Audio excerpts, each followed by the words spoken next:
Ini tidak mungkin dilakukan untuk pengurangan ayat-ayat Al-Quran yang saya kira tidak bisa dibandingkan seperti undang-undang ataupun aturan yang dibuat oleh manusia yang sewaktu-waktu bisa direvisi, dirubah, ya, disesuaikan dengan keadaan. Ya, itu tidak bisa. Harus apa adanya, asli murni. Nah, cuma tafsir dan pemahamannya yang bisa bersifat dinamis. Ya.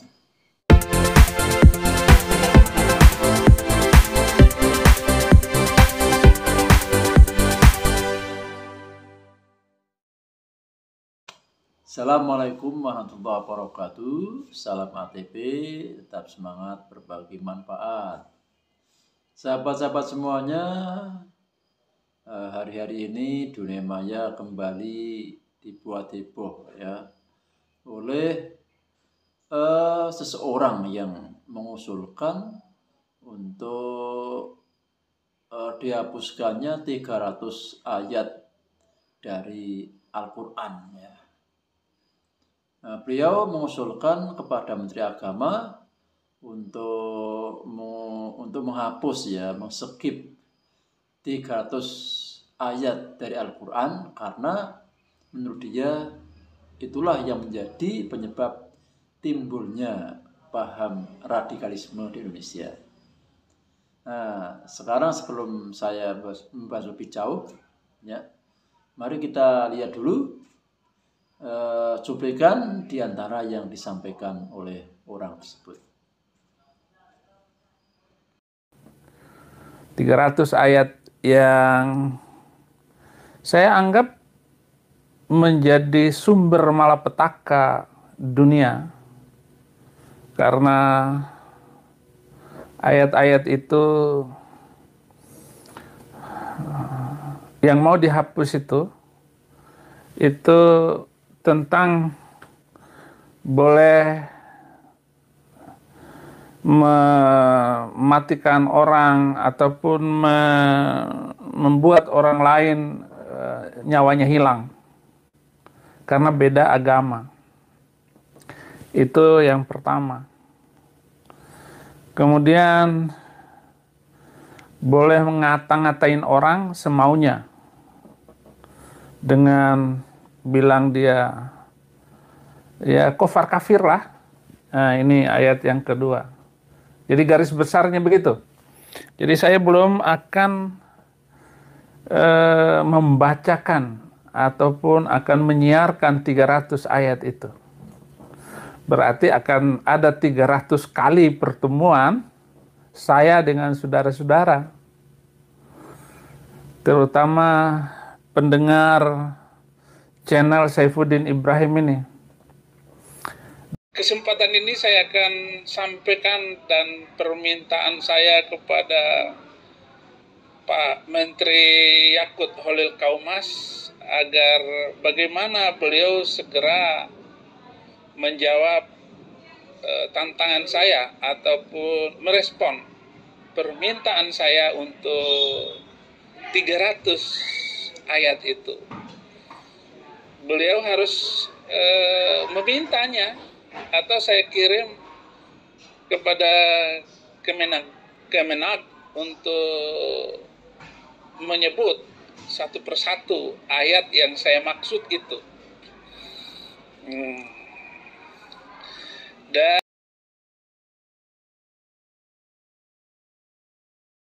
begitulah kerinduan saya, keinginan saya bagi kemajuan Indonesia ke depan. Jadi kalau mau Indonesia itu maju, damai, sejahtera, mereka kelimpahan, itu harus menghilangkan kebencian antar umat beragama yang sudah disebutkan di dalam kitab mereka. Jadi mohon agar Bapak Menteri mendinginkan hati Bapak. Toh ini hanya usul agar Indonesia ini toleransi dan damai. Indonesia ini aman dari keributan beragama. Nggak ada tujuan saya yang lain. Dan begitu saya cinta dengan NKRI. Sahabat-sahabat sekalian, demikian tadi telah kita saksikan bersama bagaimana pernyataan seseorang yang secara terang-terangan terbuka ya tersiarkan dalam media sosial ya, mengusulkan kepada Menteri Agama untuk menghapus jumlah 300 ayat dalam Al-Quran yang dianggapnya sebagai penyebab timbulnya paham radikalisme. Ya, berarti dia tidak langsung berkesimpulan bahwa ayat-ayat itulah yang mengajarkan para penganutnya untuk memiliki paham radikalisme. Sahabat-sahabat semuanya, memang kita ya sebagai seorang muslim ya harus jujur mengakui bahwa fenomena radikalisme di tengah masyarakat itu memang nyata ya. Kita bisa melihat ya dari berbagai pemberitaan ya. Kita harus mengakui secara jujur memang ada berkembang paham radikalisme di tengah masyarakat kita yang diantaranya akibatnya kadang menimbulkan ketakutan, keresahan, ketidaknyamanan khususnya bagi kalangan minoritas agama. Jadi dalam hal ini sebenarnya kita memahami yang menjadi latar belakang dari sang pengusul tadi ya. Kita paham bahwa dia ingin jangan sampai terus berlanjut perkembangan paham radikalisme di tengah masyarakat kita ya, agar tidak ada sesuatu yang meresahkan di tengah kehidupan dan kerukunan antar umat beragama di negeri kita. Cuma sayangnya menurut saya ini tawaran yang diusulkannya saya kira keliru ya. Dia ingin menanggulangi paham radikalisme dengan menghilangkan ayat-ayat dalam Al-Quran. Nah, disinilah permasalahannya. Ya. Jadi perlu dipahami, khususnya oleh Bapak tadi ya, bahwa ini oleh Bapak tadi seakan-akan dia punya kesimpulan bahwa yang menyebabkan timbulnya paham radikalisme di tengah masyarakat adalah adanya ayat-ayat yang 300 itu. Ya. Nah, saya kira ini kesimpulan yang tergesa-gesa dan kurang teliti. Ya. Penjelasan yang mudah saja saya kira bisa dipahami bahwa jika memang yang menyebabkan timbulnya paham radikalisme itu adalah adanya 300 ayat dalam Al-Quran itu, ya tentu saja semua umat Islam akan radikal karena semua membaca ayat-ayat itu. Tapi hari-hari ini kita bisa melihat bersama. Coba bandingkan. Ya. Kalau memang ada, ya katakanlah ada, secara jujur kita akui ada beberapa orang dari kalangan muslim yang punya paham radikal. Tapi kalau kita bandingkan prosentasenya, itu saya kira masih jauh lebih banyak dari kita umat Islam yang mempunyai pandangan yang lebih moderat ya, lebih lunak ya, lebih mempunyai semangat saling memahami dan toleransi di tengah perbedaan keyakinan beragama. Nah, jadi saya kira yang menyebabkan timbulnya paham radikalisme itu bukan semata-mata karena ayat itu. Jadi keliru. Ya, bukan. Ya. Kalau mengatakan ayat-ayat itu berisi sesuatu yang keras, yang tegas, mungkin saja itu bisa dibenarkan. Ya.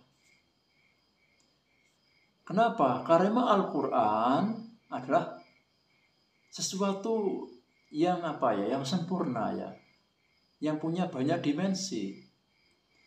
Di sana memang sudah jelas-jelas dikatakan bahwa Islam adalah ajaran Islam, ya Al-Quran itu berisi kabar gembira dan ancaman. Ya. Nah, tetap memang harus kita akui dalam Al-Quran ada ayat-ayat yang mempunyai nuansa ketegasan, bahkan mungkin kekerasan memang. Nah, tetapi ini kan dalam penerapannya, dalam pemahamannya tentu mempunyai banyak aspek yang dipertimbangkan. Karena Al-Quran itu ada asbabun nuzulnya ya.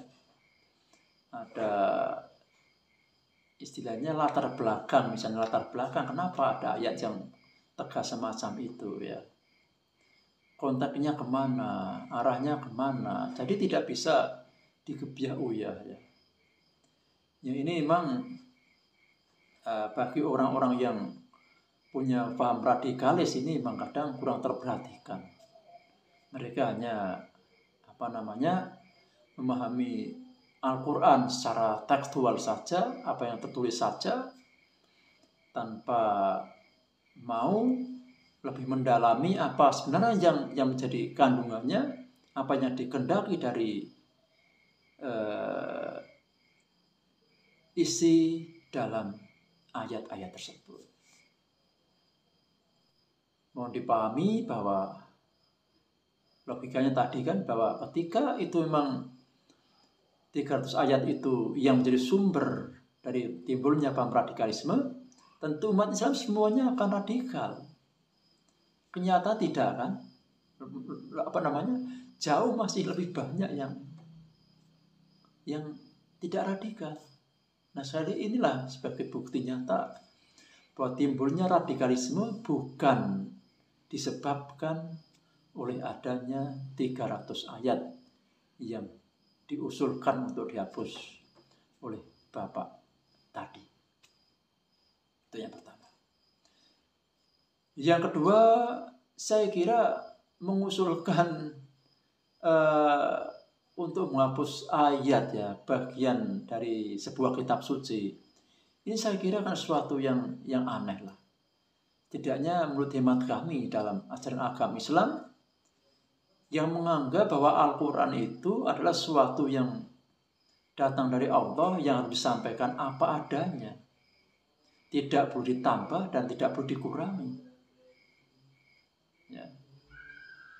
Ini tidak mungkin dilakukan untuk pengurangan ayat Al-Quran yang saya kira tidak bisa dibandingkan seperti undang-undang ataupun aturan yang dibuat oleh manusia yang sewaktu-waktu bisa direvisi, dirubah, ya, disesuaikan dengan keadaan. Ya, itu tidak bisa.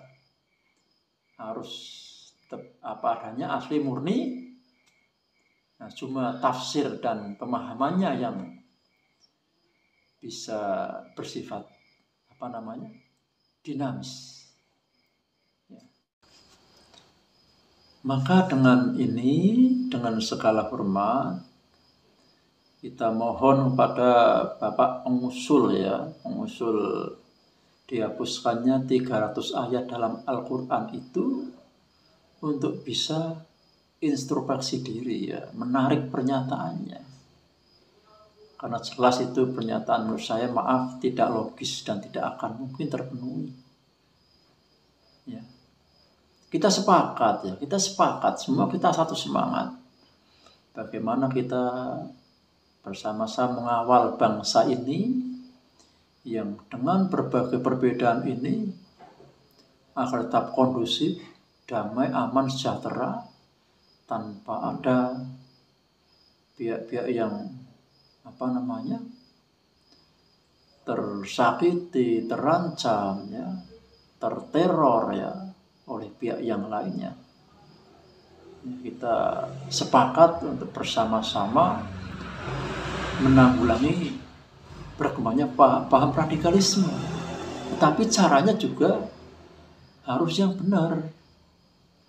Ya. Jangan sampai kita ingin membuat suasana damai, tetapi caranya malah sesuatu yang bisa menimbulkan potensi kegaduhan. Ya, jelas saya kira apa yang disampaikan oleh Bapak ini mempunyai potensi kegaduhan dan lebih mengkhawatirkan lagi ketika kegaduhan itu terjadi di antara dua keyakinan yang berbeda. Nah, saya kira itu yang harus kita pahami bersama. Ya. Sekali lagi kepada Bapak pengusul, mohon dicermati lagi pemikiran Anda, kita pahami, cuma cara Anda menilai sesuatu, ya, saya kira kurang komplit lah ya. Dan Anda masih sering memandang sesuatu dengan kebiasaan saja, disamaratakan saja, ya. Mengeneralisasi ya sebuah kesimpulan. Ya. Contoh lagi misalkan di antara yang Bapak mengatakan bahwa pesantren itu adalah juga sumber radikalisme. Nah, ini juga sebuah generalisasi yang salah. Ya mungkin benar ada 1, 2 atau berapa pesantren yang berafiliasi dengan paham radikal itu. Tapi saya kira di negeri kita ini masih jauh lebih banyak pesantren-pesantren yang mengajarkan toleransi, yang mengajarkan bagaimana hidup berdampingan secara baik dengan keyakinan lain. Jadi tolonglah saya lagi, kita semua satu semangat, ya, tetapi juga mari kita dalam mencari solusinya juga dengan cara yang tepat. Nah, saya begitu yang bisa saya sampaikan. Semoga tidak disalahpahami. Saya lagi mohon jangan disalahpahami agar tidak menjadi satu lagi bibit permasalahan. Demikian, bila ada yang salah dari saya, mohon untuk dimaafkan. Assalamualaikum warahmatullahi wabarakatuh.